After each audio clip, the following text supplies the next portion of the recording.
দেখেন, অনেকে বলে থাকেন যে রাজনীতিবিদদের আলটিমেট গোল হচ্ছে সংসদ সদস্য হওয়া বা ফাইনাল টার্গেট। এখন দেখতে হবে যে আমি রাজনীতিটা কোন অ্যাঙ্গেলে করছি। আপনারা দেখে থাকবেন আমার যে কোনো রাজনৈতিক প্রোগ্রামে আমার যে বক্তব্যগুলো সেটা হচ্ছে সাধারণ মানুষের ভাগ্য উন্নয়নের জন্য কাজ করা।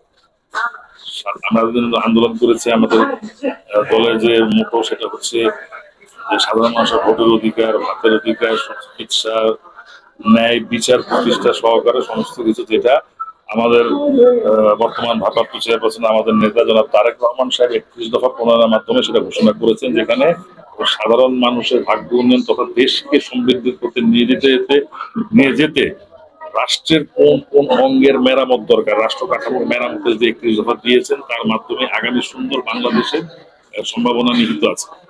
আমরা আপাতত সেটা বাস্তবায়নের চেষ্টা করছি। আর না, আপনারা যেটা শুনেছেন যে সংসদ নির্বাচন আমি আসলে করছি না বা এরকম কোনো কথা আমার সাথে পার্টির সাথে আলোচনা হয়নি, এরকম কোনো সুযোগও আমার আছে বলে মনে হয় না। কারণ আমি যে অঞ্চলে থাকি সেই অঞ্চলে অনেক বড় বড় জ্ঞানী নেতাদের বসবাস।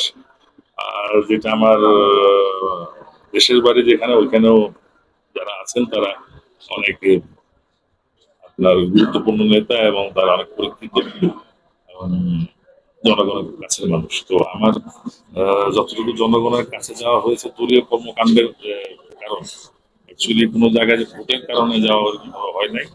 সো আমি মনে হয় না যে ব্যাপারে তো আমার নেতা জনাব রুহুল কবির রিজভী আহমেদ আগেই বলে দিয়েছেন যে আগে ভাবতে হবে কি মাথা আগে না লেজ। আমার যে মূল চাহিদাটা একটা গণতন্ত্র প্রতিষ্ঠা করা, এই দেশে মানুষের ভোটের অধিকার প্রতিষ্ঠান, গণতন্ত্র প্রতিষ্ঠা করা। গণতন্ত্র প্রতিষ্ঠা করা মানে হচ্ছে জাতীয় নির্বাচন দিয়ে জনগণের সরকার প্রতিষ্ঠা করা। সেটা হচ্ছে গণতন্ত্রের ফার্স্ট, আমরা যেটা মনে করতেছি এখন। তো সেটাই তো আগে হওয়া উচিত নাকি? কারণ আপনি স্থানীয় সরকার নির্বাচনে তো কোনো সরকার, স্থানীয় সরকার নির্বাচন দিয়ে তার কোনো সরকার ক্ষমতা আনতে পারছে না, সরকার প্রতিষ্ঠা করতে পারছে না। আপনাকে একটি গণতান্ত্রিক সরকার প্রতিষ্ঠা করতে হলে জাতীয় নির্বাচনের মাধ্যমেই করতে হবে, জনগণের ভোটের মাধ্যমেই করতে হবে।